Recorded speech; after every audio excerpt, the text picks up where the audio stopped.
Welcome to the banker lamp. Please enjoy the video. You're starting now. Park on level ground and set the parking brake so the car won't move.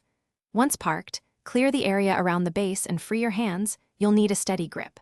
Find the Click Connect Release button, usually a large center or front-facing button, then lower the carrier handle to ease access. Press the release while supporting the carrier. You're doing this to disengage the lock and keep the seat steady so it won't tilt or fall. Once you've pressed the release, keep a firm hold on the carrier and lift straight up.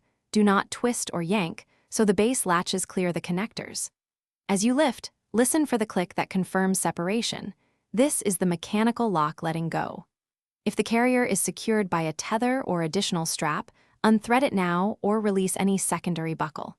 Make sure you lift evenly to avoid jostling the infant and to prevent the base hooks from catching. To complete removal, tilt the base forward and slide it out along the seat track or latch path. This reduces friction and makes room to maneuver. Inspect the base for any remaining locked tabs and press them while you pull. Some models require pressing a secondary catch to free the hooks.